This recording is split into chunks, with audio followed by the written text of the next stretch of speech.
سورہ عنکبوت آیت نمبر 51۔ اعوذ باللہ من الشیطان الرجیم، بسم اللہ الرحمن الرحیم۔ ہم نے پچھلی آیتوں میں دیکھا کہ واضح دلیل دے دی گئی، واضح بیان آ گیا کہ اللہ کی کتاب جو کہ محمد صلی اللہ علیہ وسلم پر نازل ہوئی ہے، اس کو تم تصدیق کر لو پچھلی کتابوں سے، اس کو تم ٹیلی کر لو۔ جس پر لوگوں نے کہا بنسبت اس کے کہ وہ اس کتاب کو سمجھتے، انہوں نے کہا کہ آپ پر معجزات کیوں نہیں نازل ہوئے، تو ہم نے اس پر بھی بات کی تھی کہ جب اللہ کی کتاب جس کو تسلی نہ دے تو وہ معجزات سے کب سیٹسفائی ہوگا۔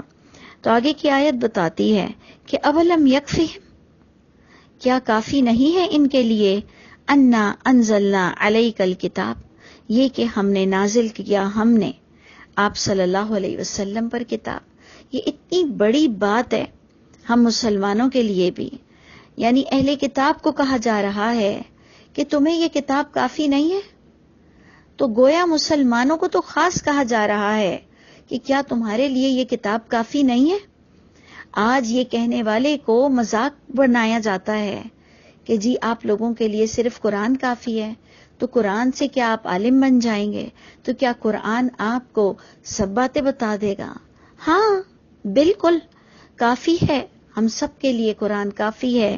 اور یہ آپ کے آگے آیت نمبر 51 سورہ عنکبوت کی آیت ہے جو کہ دلیل ہے، جس کا جواب آپ کو اور مجھ کو اللہ کے گھر دینا پڑے گا کہ ہم نے اسے کئی بار تراویح میں پڑھا، کئی بار نمازوں میں اس آیت کو پڑھا، اور ختم القرآن تو ہم نے بہت بار کی ہے اس آیت کو پڑھ کر کہ کیا کافی نہیں ہے ان کے لیے یہ کہ نازل کیا ہم نے آپ صلی اللہ علیہ وسلم پر کتاب، یعنی کتاب کا ہونا کافی ہوتا ہے۔ اور آگے اللہ فرماتے ہیں کہ جو تلاوت بھی ہوتی ہے ان پر یقیناً تلاوت وہی کی جاتی ہے جو کتاب میں درج ہو، جو لکھی ہوئی ہو۔ ان فی ذلک لرحمہ، بے شک ان باتوں میں تو رحمت ہے کہ شکر الحمدللہ کہ اللہ نے ہمارے لیے اللہ کی کتاب کو کافی کیا کہ ہمیں کسی اور تقدو میں اللہ کو تلاش کرنے کی ضرورت نہیں رہی۔ اسی لیے سورہ قدر میں اللہ فرماتے ہیں کہ یہ وہ کتاب ہے جو 1000 مہینوں کی جد و جہد سے بہترین ہے۔ 1000 مہینے بھی تم جد و جہد کرو، ڈھونڈو کہ اللہ کون ہے، اللہ کیا ہے، اللہ کیا چاہتے ہیں، تو اللہ نے تمہیں وہ کتاب دے دی۔ کیا کافی نہیں ہے ان کے لیے یہ کہ نازل کیا ہم نے آپ صلی اللہ علیہ وسلم پر کتاب جو کہ پڑھی بھی جاتی ہے ان پر، اور بے شک اس بات میں البتہ رحمت ہے اور نصیحت ہے لقوم یؤمنون، لیکن یہ کن کے لیے رحمت اور نصیحت ہے؟ ایمان رکھنے والے لوگوں کے لیے۔ آپ نے دیکھا کہ ایمان رکھنے والے اہل کتاب میں سے بھی ہیں جو اللہ نے فرمایا جنہیں علم دیا گیا ہے، جنہیں علم ہے، جن کے سینوں میں پچھلی کتاب کی آیتیں موجود ہیں، وہ ایمان لے آئیں گے اللہ کی اس کتاب کے ساتھ بھی۔ تو آج ہم مسلمانوں کے لیے تو یہ آیت بنسبت بہت امپورٹنٹ ہے، جبکہ ہم اس کو اگر صرف اہل کتاب کے لیے دیکھائیں تو اللہ تعالی ہم سب کو توفیق عطا فرمائے کہ ہمارے لیے واقعی یہ کتاب کافی ہو جائے۔ اللہ فرماتے ہیں یہ تو رحمت اور نصیحت بھی ہے لیکن ایمان والے لوگوں کے لیے۔ پھر آگے آپ دیکھیں کہ اگر کوئی اللہ کی کتاب سے آپ کی بات نہ مانے تو پھر اس کو کیا جواب دینا چاہیے کہ ہم نے آیتیں پیش کر دی اور ہم نے پچھلی اہل کتاب کو ان کی کتاب سے آیتیں بتا دی، اپنے مسلمان بھائی بہنوں کو قرآن سے دلیلیں دے دی، تب بھی اگر کوئی آپ کو ڈینائی کرے یا آپ کی بات نہ مانے تو آپ کو کیا جواب دینا چاہیے؟ آگے ہمیں سمجھایا جا رہا ہے، محمد صلی اللہ علیہ وسلم کو کہا جا رہا ہے قل، اے محمد صلی اللہ علیہ وسلم آپ کہہ دیجئے کفا باللہ بینی و بینکم شہیدا، کافی ہے میرے لیے اللہ کی ذات میرے درمیان اور تمہارے درمیان گواہ کے اعتبار سے، یعنی اگر تم نہیں مانتے تو نہ مانو، مجھے کسی اور کا فتویٰ لانے کی کوئی ضرورت نہیں ہے، کیونکہ اللہ کی ذات یعنی اللہ کی بات یعنی اللہ کی کتاب میرے اور تمہارے درمیان گواہ کے اعتبار سے کافی ہے۔ دیکھیں پچھلی آیت میں بھی آیا اولم یکفہم، کیا ان کے لیے یہ کتاب کافی نہیں ہے؟ اور آگے اب اس وقت آیت میں آ رہا ہے اللہ کی ذات کی گواہی کافی ہے۔ اگر آپ کو سمجھ نہیں آ رہی، آپ ابھی تک پیاسے ہو، ابھی آپ کو کوئی اور معجزہ یا دلیل چاہیے، تو وہ ہم نہیں لا سکتے ہیں. یعنی محمد صلی اللہ علیہ وسلم جیسی ذات نے بھی یہی جواب دیا جو اللہ نے انہیں سکھایا کہ میرے لیے، میرے اور تمہارے درمیان اللہ کی ذات کافی ہے. یعلم ما فی السماوات والارض، وہ اللہ تعالیٰ خوب جانتے ہیں جو کچھ آسمانوں میں ہے اور جو کچھ زمین میں ہے. والذین آمنوا، تو وہ لوگ جو ایمان لاتے ہیں بالباطل، وہ لوگ جو مانتے ہیں باطل کو، یعنی حق اللہ کی کتاب ہے، پچھلی وحی بھی حق، اور محمد صلی اللہ علیہ وسلم پر نازل ہوئی جو بات وہ بھی حق. جو لوگ باطل کو مانتے ہیں، تو اب آپ خود دیکھیں کہ حق کے ساتھ باطل کون کھڑا ہے. یعنی اللہ کی کتاب کے ساتھ کوئی ایسی پیرالل کتاب کھڑی ہوئی ہے جو ہاتھوں کی لکھی ہوئی ہے، اور انسان اس کو ترجمے سے بھی پڑھتا ہے تو کہتا ہے ثواب ہے. آپ دیکھیں کہ جو بھی کتابیں انٹرپریٹ کرتی ہیں قرآن کو، اس کو ہم ترجمے سے پڑھتے ہیں اور کہتے ہیں ثواب ملتا ہے. لیکن اللہ کی کتاب کو ترجمے سے کم پڑھنا اور پھر اس کو صرف عربی میں بغیر سمجھے پڑھ کر ثواب کمانا، یہ ہمارے یہاں ایک کانسیپٹ بن گیا ہے کہ انسان کی لکھی ہوئی کتابوں کو ہر زبان میں ترجمہ کر کر ترجمے سے پڑھا جائے اور کہے ثواب ہوتا ہے، اور اللہ کی کتاب کو بغیر سمجھے پڑھا جائے اور کہے ثواب ہوتا ہے.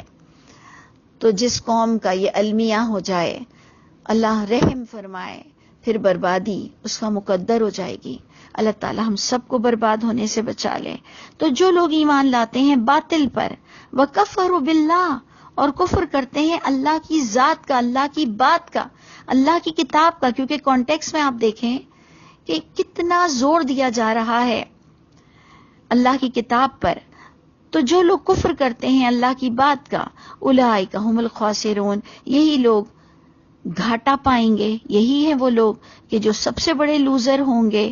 اور بلکہ اللہ فرماتے ہیں ان کی ڈھٹائی کا حال یہ ہے کہ وَيَسْتَعْجِلُونَكَ بِالْعَذَابِ، یہ اللہ کی کتاب کو پڑھنے سے اتنے بضد ہیں سمجھنے سے، یعنی انہیں نہیں پڑھنا، انہیں نہیں سمجھنا، بلکہ یہ اوپر سے عذاب مانگتے ہیں، عجلت کرتے ہیں، جلدی کرتے ہیں آپ سے عذاب کی کہ اگر آپ سچے ہیں تو عذاب لے آئیں. یعنی آپ نے پچھلی آیتوں میں دیکھا معجزات مانگتے ہیں، اور اب آپ دیکھ رہے ہیں کہ وہ عذاب بھی مانگتے ہیں. اللہ تعالیٰ اس کے جواب میں پھر کیا ہمیں ہماری رہنمائی کرتے ہیں. اللہ فرماتے ہیں وَلَوْلَا أَجَلٌ مُّسَمًّى، اگر نہ یہ کہ وقت مقرر کر دیا جاتا عذاب کا، لَجَاءَهُمُ الْعَذَابُ، البتہ ان پر عذاب آ جاتا. تم جو مانگ رہے ہو ڈھٹائی سے کہ اگر آپ سچے ہیں تو عذاب لے آئیں، آپ قرآن میں پڑھتے ہیں وَيَقُولُونَ مَتَى هَٰذَا الْوَعْدُ إِن كُنتُمْ صَادِقِينَ، کہ وہ کہتے ہیں کب ہوگا وہ عذاب کا وقت، کب ہوگی وہ قیامت، اگر تم سچے ہو تو عذاب لے آؤ یا قیامت لے آؤ. تو اللہ فرماتے ہیں کہ وہ آئے گی، ضرور آئے گی، اپنے وقت مقرر پر آئے گی. انڈیویجولی بھی عذاب آتا ہے، مجموعی طور پر بھی عذاب آتا ہے، لیکن ایک اللہ کے پاس کیلکولیٹڈ ٹائم ہے، نہ کہ نبی کے پاس ہے. نبی کو یہ اختیارات نہیں دیے گئے ہیں. اس لیے آپ دیکھیں کہ اللہ نے کتنا پیارا جواب دیا کہ اگر نہ اللہ نے وقت طے کیا ہوتا عذاب کا تو البتہ تمہارے کہنے کے مطابق عذاب دے دیا جاتا. لیکن آگے اللہ فرماتے ہیں وَلَا يَأْتِيَنَّهُمْ بَغْتَةً، البتہ وہ ضرور بضرور عذاب آئے گا ان پر، بغتہ، اچانک آئے گا، اور اس طرح سے آئے گا کہ وَهُمْ لَا يَشْعُرُونَ، کہ انہیں اس کا شعور بھی نہیں ہوگا. اس لیے مجھ کو اور آپ کو بھی بہت سیٹسفائی نہیں رہنا چاہیے، اپنا محاسبہ کرتے رہنا چاہیے کہ میں اور آپ بھی کہاں انجانے میں کوئی غلطی کر رہے ہیں، کیونکہ عذاب برے لوگوں پر آتا ہے.